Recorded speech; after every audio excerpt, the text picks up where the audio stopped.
a step Jeff was ready to make. He would kill his first victim just after high school graduation. For Jeffrey Dahmer, the summer of 1978 started with high school graduation. It would be downhill from there. His parents, after years of open and bitter fighting, divorced. Jeffrey's father, Lionel, moved out of the family house in Bath, Ohio, and into this nearby motel.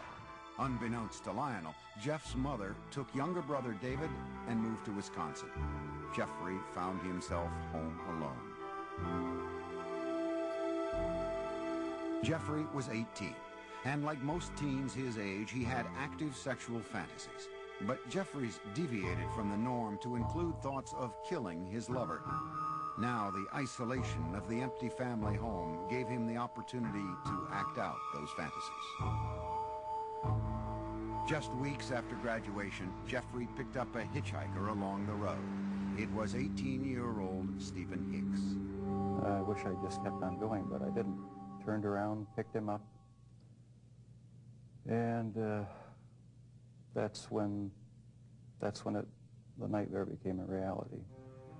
Jeffrey invited Hicks back to the house. They drank beers and spent a couple of hours just hanging out. Then Hicks said he had to go. But Jeffrey didn't want to be alone. He attacked Hicks, knocking him out with a barbell. And then he strangled him. Dahmer had fulfilled his fantasy, but he was lucid enough to know that he had committed a murder. He quickly began to hide the evidence. He dismembered Hicks' body with a knife, a skill he had practiced as a younger teen with roadkill. He put the pieces into trash bags and loaded them into his car in the middle of the night. He was heading for a dump site when he was pulled over by the police for drifting across the center line. The officers asked Jeff what was in the bags and why he was out so late. Jeff was trapped for the first time, but he was ready with a lie. He coolly told the cops he was troubled by his parents' divorce and couldn't sleep, so he thought a trip to the dump would take his mind off things. The police let him go with a ticket. Jeff returned home, racked with guilt over the murder. He stashed the bones of Stephen Hicks under the house for 2 weeks. Then he smashed them to bits with a sledgehammer. Behind the house, Jeff spun in a circle, tossing the fragments among the leaves and brush. In August, Jeffrey's father stopped by the house. I said, "Where is your mother? Where's Dave?" And he said, "They're gone." I said, "Well, what do you mean? They're gone, they've left." Jeff's father moved back into the house. He encouraged Jeff to find a job. But Jeff wasn't interested. He spent his days drinking, even getting himself arrested for public intoxication. Lionel took his son to Alcoholics Anonymous meetings and psychological counseling sessions. They had little impact. Nothing could erase the violence and terror his first murder had imprinted on his mind. Only the alcohol seemed to provide relief. By the end of the summer, Jeff was still jobless, so Lionel suggested an alternative, college. He enrolled Jeff at Ohio State. But Jeff spent the entire first quarter in a drunken stupor, selling his blood to plasma centers and spending the money on beer. Predictably, Dahmer flunked out and returned home. I said, "Jeff, the doors are closing. I think perhaps that the armed services might be something that you need." Like all the other choices that had been made for him, Jeff passively went along with his enlistment. After his basic training was complete, he left for an army hospital in San Antonio, Texas, where he was given specialized instruction as a field medic. There, Dahmer learned more about human anatomy. For one of the first times in his life, he was excited about what he was doing, responding to instruction and discipline. After 6 months in the Army, his sluggish body had become lean and strong. Normally shy and reclusive, Jeff became outgoing, even smiling. But the mood swing was temporary. The Army sent him for a tour of duty in Germany, and there, once again, Jeff emptied bottle after bottle. His superiors noticed and gave Dahmer an early discharge. He went directly to Miami Beach without contacting his family. He worked in a sandwich shop and lived out of a motel. When his booze bills exceeded the room costs, Jeff took to sleeping on the beach. And he was terrified one night when a rat, a big, huge rat came crawling over him, and he called us. He said, he needs some money. I said, we won't send you money, but we'll send you a ticket. You come home. So I met him at the airport, Cleveland Hopkins Airport, and he had a smile on his face.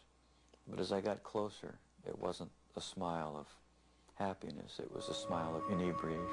Lionel tried for a year to help his alcoholic son, to no avail. Jeff was sent to stay with his father's mother near Milwaukee. There, he seemed to find some stability at last, making a concentrated effort to turn his life around. He stopped drinking, went to church with his grandmother, and he fought what he believed were immoral homosexual urges, which eventually led to his inescapable fantasies about murder. Dahmer even found jobs, first at a blood bank and then working nights as a chocolate mixer in a candy factory. But the lifestyle of church-going and right living, as he called it, didn't last. After 3 quiet years in his grandmother's home, Jeff came face to face with his fears. At the library, a man handed him a note offering sexual favors. Dahmer declined, but he would later say the note was a turning point. It awakened sexual desires deep inside him. Specifically, he wanted the submissive company of another male. He wanted someone to fulfill his sexual needs, but he didn't want to be burdened by anyone else's needs. Jeffrey started with a perfectly submissive partner. He stole a store window mannequin. He kept the plastic man in his closet, bringing it out to masturbate onto until his grandmother found it and insisted he get rid of it. On his free nights, Jeffrey began exploring gay life in Milwaukee, browsing through porn shops and going to bathhouses. The bath clubs catered mostly to men seeking anonymous sex. To make his partners there submissive, Jeffrey gave them drinks laced with sleeping pills. When they fell unconscious, he would lie down next to them, listening to the sounds of their bodies, their heartbeats, their stomachs. But the drugging experiments ended when one man overdosed and spent a week in the hospital. Jeff was asked never to return to the club. But he then discovered the gay bars and discos of Milwaukee. These would become the killer's favorite hunting grounds. By his late 20s, Jeffrey Dahmer was settled in Milwaukee, living at his grandmother's and prowling the city's gay scene. No one suspected that this reclusive loner with boyish good looks was on his way to becoming a psychopathic serial killer. He did take pleasure in the fact that he was in control of his own little world, that nobody knew what was going on, that he was the master of it.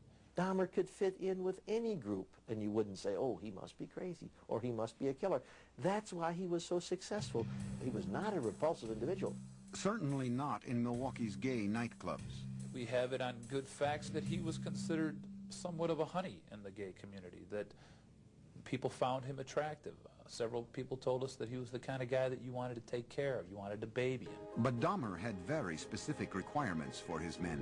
He chose a body style. He liked long, lean, smooth, muscular body styles. And it didn't matter if they were black, white, yellow, red, or brown. If he found them attractive, he would try to get them.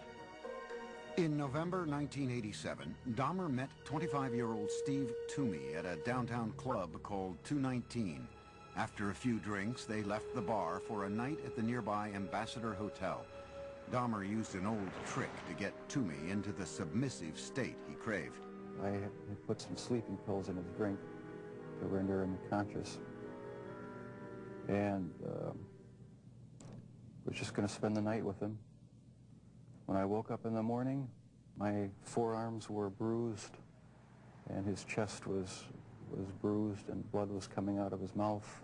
He was hanging over the side of the bed, and I have no memory of beating him to death, but I must have. But Dahmer